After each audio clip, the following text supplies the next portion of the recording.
Hello, and welcome back to another Eduonics tutorial.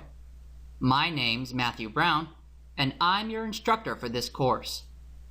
In this section, we're going over effects and techniques in Photoshop. And in this video, we'll be making a sliced photo effect using masks. What is a sliced photo effect?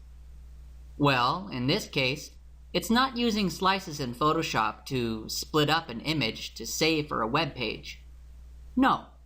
In this tutorial, a sliced photo effect is something I'm going to use to draw more specific focus within my image. Sometimes when you take a photo, there can be so much going on within the frame that people won't know which part you want them to focus on. This is definitely true in my photo here. It's a fantastic shot, but there's so much color all over the image that people might have a hard time finding the image's focus. Since my photo has so much color, I'm going to use that to my advantage with a sliced photo effect. To start my sliced photo effect, I'll bring up my rulers by going up to View, Rulers, or I'll just hit Control R on my keyboard. Okay, my rulers have popped up. You can see that I have one on top, measuring the width, and one on the left, measuring the height. I want to make 10 different vertical slices on my photo, and conveniently, my image is exactly 30 inches long. So if I make a cut every 3 inches, I will end up with exactly 10 slices that are all equal in size. To make sure these slices are perfect, I'm going to click in my ruler on the left and drag out to create a new guide. Now by default, this will want to snap to the edges of my document. That's fine for this first guide, but what happens when I want to pull out my second guide and lay it on the 3-inch mark? It's not snapping to anything. So how do I know that it's going to end up exactly on the 3-inch mark? If I press and hold the Shift key while I'm dragging my guide, it will now want to snap in increments that match my ruler. As I drag this guide, I can see that it's snapping to every 1/4 inch on my document. I'll go ahead and drop this at the 3-inch mark. Now I'll continue on to my third guide. I'll click in my ruler and drag away from it. Then I'll press and hold the Shift key and continue dragging my guide till I get to the 6-inch mark. Perfect. I'll just continue this process and drag a guide to the 9-inch mark, the 12-inch mark, the 15-inch mark, the 18-inch mark, the 21-inch mark, the 24-inch mark, the 27-inch mark, and finally, the 30-inch mark. For good measure, I'll go ahead and drag a guide to the top edge and to the bottom edge. Okay, all my guides are done, and as you can see, they are perfectly sized to match each other. This will make for a very symmetrically sliced photo. Obviously though, you don't have to make your slices symmetrical if you don't want to. You can feel free to drag your guides wherever you want. I'm just showing you an easy way to make your slices align perfectly. Now that I have my slices, I'll proceed with selecting the contents of each one. Then I'll alter their colors. I'm going to go to my Tools panel and click my Rectangular Marquee Selection tool. Then I'll start making a selection in my first slice. You see how the selection tool wants to snap to my guides?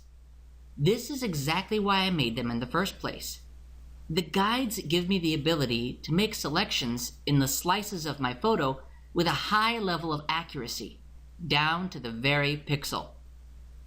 Now that I have my first slice selected, I'll go down to the bottom of the Layers panel and click the New Adjustment Layer button. Then I'll go up and click Hue Saturation.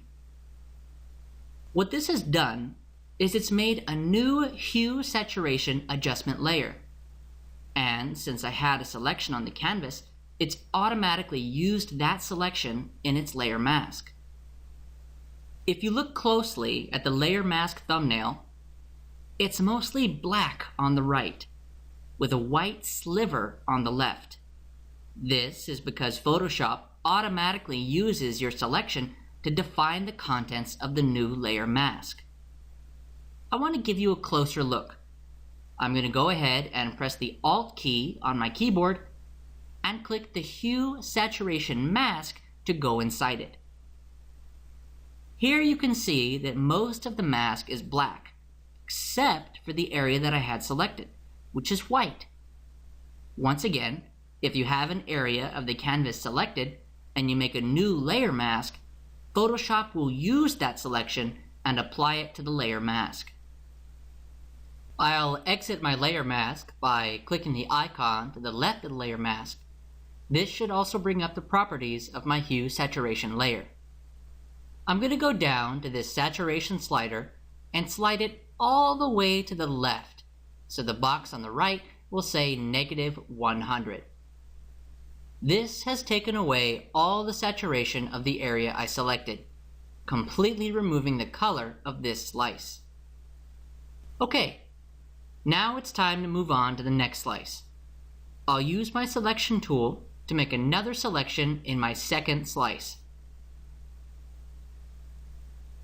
Then I'll go down in the bottom of the Layers panel, click the Adjustment Layers button, and select the Hue Saturation Adjustment. This time I'll go to the Saturation slider and slide it down to -80.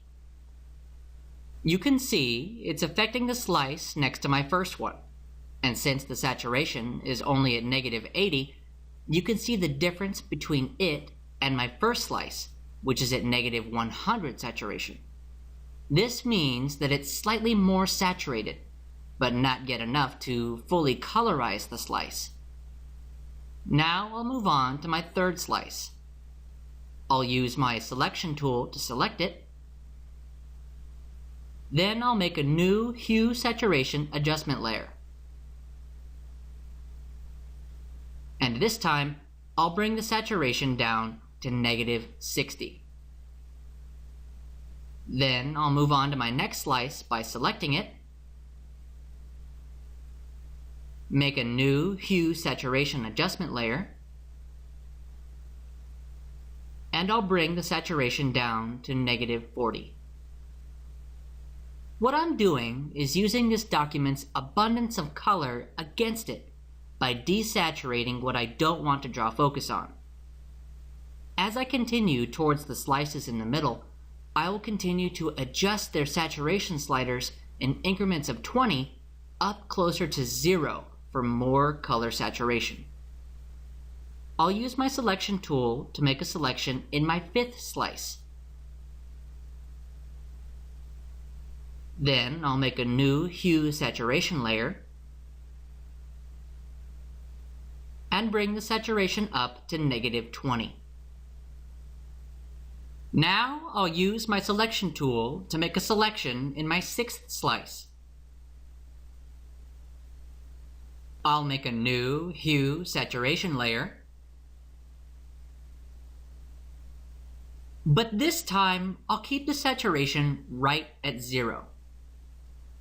This is the slice that will retain a normal level of saturation, which means that it will have the most color, and as a result, it will draw the most attention.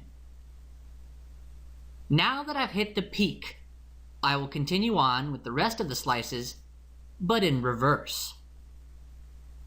I'll use my selection tool to make a selection in my seventh slice.